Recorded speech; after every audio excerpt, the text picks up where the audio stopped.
પ્રકોપની તો પૂર્વોત્તરમાં સ્થિતિ બદથી બદતર બની રહી છે। પૂરના પ્રકોપથી લોકો ત્રાહિમામ પોકારી ઉઠ્યા છે અને જે સ્થિતિ છે તેનાથી હાહાકાર છે। અસમ, મણિપુર, મિઝોરમ અને અરુણાચલ પ્રદેશ તમામ રાજ્યોમાં પૂરે વિનાશ વેર્યો છે।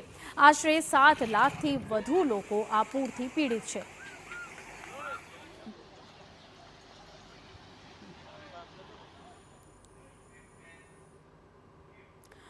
તો કુદરતને કાળો કેર વેર્યો છે। નોર્થ ઈસ્ટની વાત કરીએ તો ખાસ કરીને મણિપુર, મિઝોરમ, અરુણાચલ પ્રદેશ, આસામ આ તમામ જગ્યાઓ પર પૂરનો પ્રકોપ જોવા મળ્યો છે। તો પૂરને કારણે 17 લોકોના અત્યાર સુધીમાં જીવ ગયા છે। અમે આપને બતાવી રહ્યા છીએ આસામમાં આસમાની આફત કેવી આવી છે। 21 જિલ્લાઓમાં 6.5 લાખ લોકો અસરગ્રસ્ત બન્યા છે અને ખાસ કરીને ત્રિપુરા, અસમ, મિઝોરમ આ તમામ જગ્યાઓ પર કુદરતે કેર વર્તાવ્યો છે। 15થી વધુ નદીઓ ભયજનક સપાટીથી ઉપર વહી રહી છે। તો અસમમાં આસમાની આફત કેવી આવી છે તે અમે આપને બતાવી રહ્યા છીએ। હજારો મકાનો જમીનદોસ્ત થઈ ગયા છે, લોકો બેઘર થઈ ગયા છે અને કેટલાય લોકોના મોત થઈ ગયા છે। આ તમામ જે તસવીરો છે તે ખૂબ જ ડરામણી છે। હજારો મકાનો અહીં જમીનદોસ્ત થઈ ગયા છે।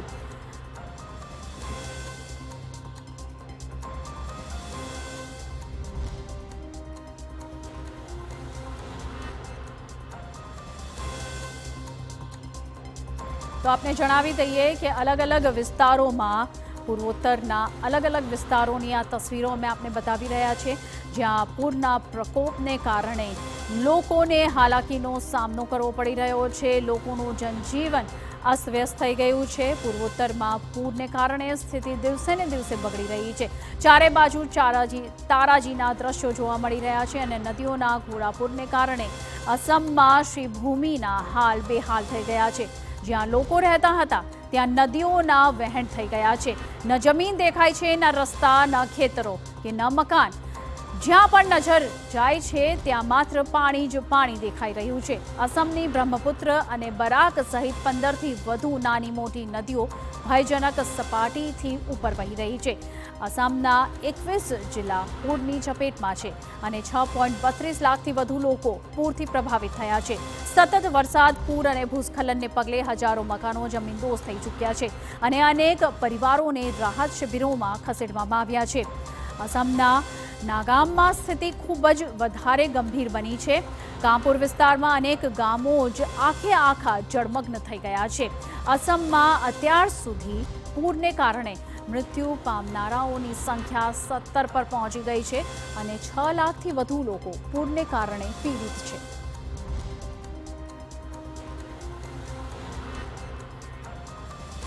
હવે વાત કરીએ મણિપુરમાં મેઘ તાંડવની, તો કેવો તાંડવ મેઘરાજાનો અહીં જોવા મળી રહ્યો છે તે આપને બતાવીએ। ભૂસ્ખલનને કારણે 1,64,000 લોકો પ્રભાવિત થયા છે। ખાસ કરીને મણિપુરમાં જ 35,000 મકાનોને નુકસાન પહોંચ્યું છે। જે રીતનો તાંડવ અત્યારે અહીં મેઘરાજાનો મણિપુરમાં જોવા મળી રહ્યો છે તેના લીધે કેટલું નુકસાન થયું છે। ઇમ્ફાલમાં પૂરને કારણે હજારો મકાનો જળમગ્ન થઈ ગયા છે। ખાસ કરીને ઇમ્ફાલમાં 2 લાખ લોકો પૂરને કારણે અસરગ્રસ્ત થયા છે। લોકોનું જીવન પૂરી રીતે અહીં જે છે ખૂબ વધારે પ્રભાવિત થયું છે। મકાનો જમીનદોસ્ત થઈ ગયા છે। 2 લાખ લોકો પૂરને કારણે અસરગ્રસ્ત થઈ ગયા છે। તો આ સ્થિતિ મણિપુરની હતી અને હવે વાત કરીએ મણિપુરની આગળ, તો મણિપુરમાં જ 1.64 લાખથી વધુ લોકો પૂરથી પ્રભાવિત થયા। માત્ર મણિપુરમાં જ 35,000થી વધુ ઘરોને નુકસાન પહોંચ્યું છે। અસરગ્રસ્તોને માટે હાલ 77 જેટલી રાહત શિબિરોને ખોલી દેવામાં આવી છે। ગામોમાં આરોગ્ય કેન્દ્ર હોય, સ્કૂલ હોય કે સરકારી કચેરીઓ હોય, કમર સુધી પાણી ભરાયા છે। રસ્તાઓ પર વાહનોને બદલે હોડીઓ ચાલી રહી છે। ઇમારતોના બેઝમેન્ટ તળાવ બની ગયા છે। જો કે આ વિસ્તારોમાં SDRF અને NDRFની સાથે સેના પણ સતત રેસ્ક્યુ ઓપરેશનમાં લાગેલી છે। તો હવે વાત કરીએ સિક્કિમની ભયાવહ સ્થિતિની તો આપને જણાવીએ ગ્રાફિક્સના માધ્યમે કે સિક્કિમના હાલ કેવા છે। ઉત્તર સિક્કિમમાં ભારે વરસાદ અને ભૂસ્ખલનની સ્થિતિ છે, જેના કારણે અહીં લોકોનું જનજીવન અસ્તવ્યસ્ત થઈ ગયું છે। વાયુસેનાએ 2 અમેરિકી સહિત 33 લોકોને અહીંથી બચાવ્યા છે। રેસ્ક્યુ ઓપરેશન અહીં સતત ચાલી રહ્યું છે। તો આપને જણાવી દઈએ અત્યાર સુધી 1700થી વધુ લોકોનું રેસ્ક્યુ અહીંથી કરવામાં આવ્યું છે। સતત સેનાની સાથે એસડીઆરએફ અને એનડીઆરએફની ટીમ પણ રેસ્ક્યુ ઓપરેશન કરી રહી છે। સિક્કિમની સ્થિતિ પણ ખૂબ વધારે ખરાબ છે। તો સિક્કિમમાં પરિસ્થિતિ ધીમે ધીમે થાળે પાડવા પ્રયાસ કરાઈ રહ્યા છે। અત્યાર સુધીમાં 1700થી વધુ લોકોનું રેસ્ક્યુ કરી તેમને સલામત સ્થળે ખસેડવામાં આવ્યા છે। રેસ્ક્યુ ઓપરેશનમાં એરફોર્સના MI-17 હેલિકોપ્ટરની મદદ લેવાઈ છે। જોકે લોકો હાલ ભયના ઓથાર હેઠળ છે અને લાચેનમાં 113 લોકો ફસાયેલા હતા, જેમની બચાવની કામગીરી આજે સવારે થઈ છે, પણ સફળતા મળી નથી। એક હેલિકોપ્ટરે સવારે 6 વાગે ઉડાન ભરી હતી, પરંતુ વાતાવરણને કારણે બચાવ કામગીરીમાં ખૂબ વધારે મુશ્કેલી આવી રહી છે। તો આ તમામ તસવીરો આપણે જોઈ રહ્યા છે નોર્થ ઇસ્ટમાં કેવી સ્થિતિ છે અને હવે આગળ વાત કરીએ મિઝોરમમાં કેવો હાહાકાર મચ્યો છે તેની। તો મિઝોરમની પણ એવી જ સ્થિતિ છે। મિઝોરમમાં 10 દિવસમાં 5 લોકોના મોત થયા છે।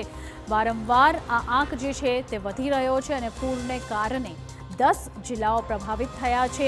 અલગ અલગ જિલ્લાઓમાં સ્થિતિ અત્યારે ખૂબ જ વણસી રહી છે પૂરને કારણે, અને જે રીતે મેઘરાજાનો તાંડવ છે, રેસ્ક્યુ ઓપરેશનમાં પણ વિઘ્ન આવી રહ્યું છે। 11 દિવસમાં 626 ભૂસ્ખલનની ઘટનાઓ અહીં બની છે। તો મિઝોરમમાં કુદરતનો જે કેર છે તેનાથી કેવો હાહાકાર મચી રહ્યો છે તે અમે તમને બતાવી રહ્યા છે। નોર્થ ઇસ્ટના તમામ જે દ્રશ્યો છે તેમને બતાવ્યા અમે। પથ્થરોને કારણે અનેક રસ્તાઓ પણ અહીં બંધ કરી દેવામાં આવ્યા છે અને પૂરી રીતે અહીં લાઇફલાઇન જે છે તે જાણે અહીં જ સ્ટોપ થઈ ગઈ છે તેવું લાગી રહ્યું છે।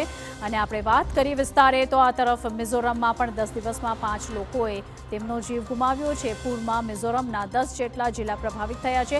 ભૂસ્ખલનને લીધે અનેક મકાનોમાં તિરાડો પડ્યાની પણ ઘટનાઓ સામે આવી છે, જેને લીધે લગભગ 200 જેટલા પરિવારોને તેમનું ઘર છોડવાનો વારો આવ્યો છે। મિઝોરમમાં પૂર અને ભૂસ્ખલનને કારણે ભારે તારાજી છે। રસ્તાઓ પર મોટા પથ્થરોને કારણે રસ્તા બંધ થઈ ગયા છે। કાટમાળ દૂર કરવાની કામગીરી યુદ્ધના ધોરણે કરવામાં આવી રહી છે અને બીજી તરફ આવી સ્થિતિને કારણે સરકારો પણ તમામ મદદ માટે પ્રયાસ કરી રહી છે। તો આપને જણાવી દઈએ આ ડરામણા દ્રશ્યો અત્યારે જે આપણે જોઈ રહ્યા છીએ ટીવી સ્ક્રીન્સ પર તે છે નોર્થ ઇસ્ટના તમામ રાજ્યોના, જ્યાં કઈ રીતે પૂરનો પ્રકોપ અત્યારે પણ યથાવત છે। કેટલી જાનહાનિ થઈ છે, કેટલાય લોકોએ પોતાના જીવ ગુમાવ્યા છે, લોકોના મકાનો પૂરી રીતે જમીનદોસ્ત થઈ ગયા છે। સ્કૂલની વાત કરીએ, ઓફિસીસની વાત કરીએ, લોકોના ઘરોની વાત કરીએ, કમર સુધી પાણી ભરાઈ ગયા છે। કેટલીક જગ્યાએ તો મકાનો જમીનદોસ્ત થઈ ગયા છે। તો મણિપુરની વાત કરીએ, સિક્કિમ હોય, અરુણાચલ પ્રદેશ હોય, તમામ જગ્યાએ આ રીતની તારાજી કુદરતે અત્યારે વેરી છે, જેના દ્રશ્યો ખૂબ વધારે ડરામણા છે। 7 લાખથી વધુ લોકો અહીં પ્રભાવિત થયા છે અને 5 જૂન સુધી ભારે વરસાદનું અનુમાન છે। આપને જણાવી દઈએ કે અત્યારે સતત જે રીતે વરસાદ વરસી રહ્યો છે તેને લઈને હેલિકોપ્ટરથી પણ રેસ્ક્યુ ઓપરેશનમાં ખૂબ વધારે વિઘ્ન આવી રહ્યા છે। તો પૂર્વોત્તરના તમામ રાજ્યોમાં જળ પ્રલયથી અત્યારે હાહાકાર મચી ગયો છે। લોકોની જે આ તસવીરો છે તેમાં તેમનું દુઃખ જોવા મળી રહ્યું છે। આ તસવીરો જાતે જ બયાન કરી રહી છે કે કેટલો વિનાશ વેર્યો છે કુદરતે। સતત એનડીઆરએફ એસડીઆરએફની સાથે સેના પણ રેસ્ક્યુ ઓપરેશનમાં જોડાઈ છે। તમામ